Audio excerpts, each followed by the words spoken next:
Assalamualaikum warahmatullahi wabarakatuh.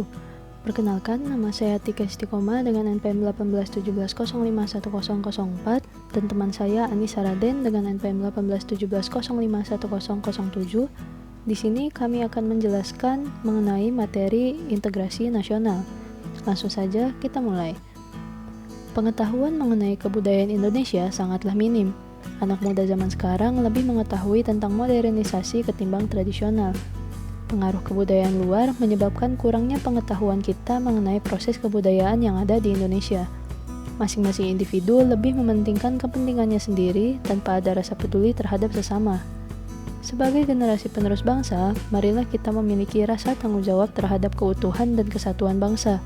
Tidak hanya sebagai generasi penerus bangsa, tetapi kita adalah generasi pelurus bangsa di mana menjunjung tinggi sikap keadilan adalah suatu keharusan demi terciptanya kesejahteraan dan kemakmuran bangsa.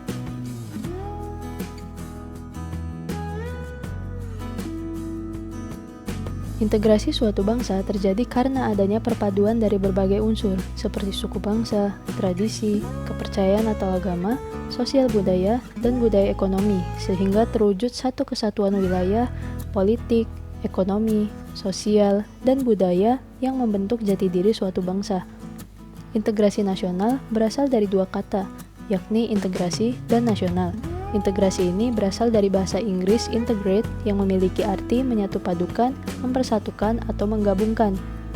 Integrasi nasional adalah usaha dan proses mempersatukan perbedaan-perbedaan yang ada pada suatu negara sehingga terciptanya keserasian dan keselarasan secara nasional.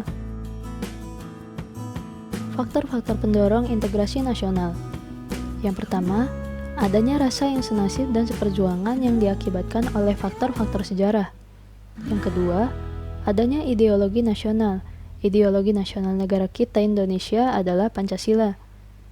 Yang ketiga, adanya sikap tekad dan keinginan untuk kembali bersatu. Yang keempat, adanya ancaman dari luar. Ancaman-ancaman dari luar di era globalisasi sekarang ini tidak dapat diartikan sebagai ancaman yang menjajah seperti pada masa kemerdekaan Indonesia. Oleh karena itu, untuk mengantisipasi ancaman dari luar dalam kaitannya dengan bahaya globalisasi dan modernisasi, integrasi nasional perlu diwujudkan di setiap lapisan masyarakat yang ada tinggal di wilayah Indonesia.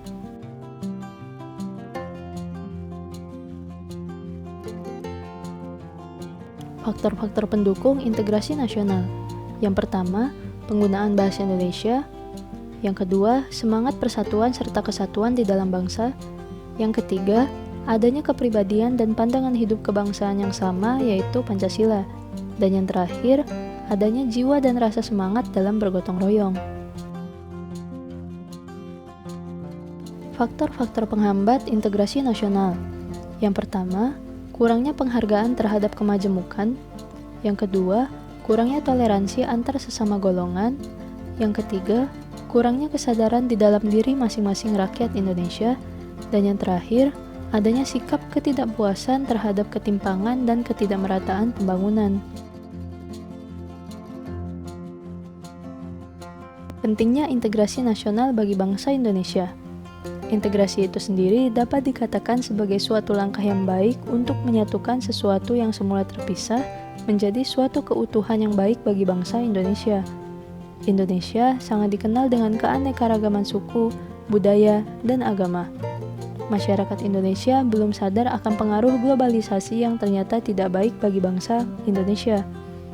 Adanya upaya mengintegrasikan Indonesia, perbedaan-perbedaan yang ada tetap harus diakui dan dihargai, sehingga Indonesia menjadi negara yang dapat mencapai tujuannya.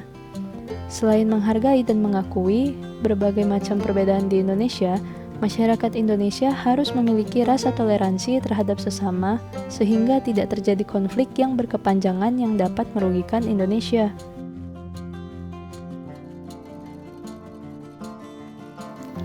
Ancaman terhadap integrasi nasional.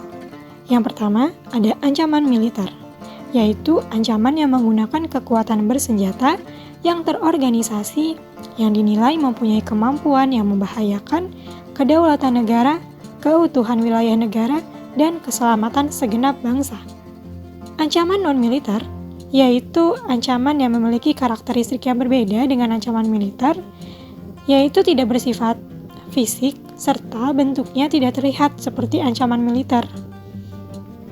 Cara mengatasi ancaman integrasi nasional, Undang-Undang Dasar Negara Republik Indonesia tahun 1945 telah mengatur strategi pertahanan dan keamanan bangsa Indonesia dalam mengatasi ancaman militer tersebut.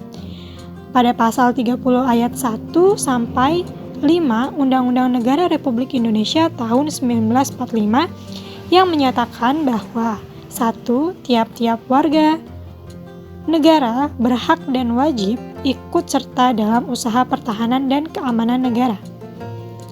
2. Usaha pertahanan dan keamanan negara dilaksanakan melalui sistem pertahanan dan keamanan rakyat semesta oleh Tentara Nasional Indonesia dan Kepolisian Negara Indonesia Republik Indonesia sebagai kekuatan utama dan rakyat sebagai kekuatan pendukung.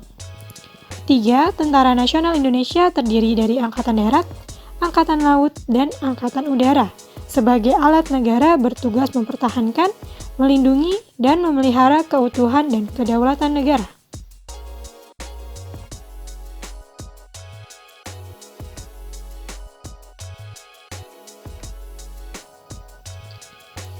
Kepolisian Negara Republik Indonesia sebagai alat negara yang menjaga keamanan dan ketertiban masyarakat bertugas untuk melindungi, mengayomi, melayani masyarakat serta menegakkan hukum. Dan poin yang kelima yaitu susunan dan kedudukan Tentara Nasional Indonesia, Kepolisian Negara Republik Indonesia, hubungan kewenangan Tentara Nasional Indonesia dan Kepolisian Negara Republik Indonesia di dalam menjalankan tugasnya, syarat-syarat keikutsertaan warga negara dalam usaha pertahanan dan keamanan diatur dengan undang-undang.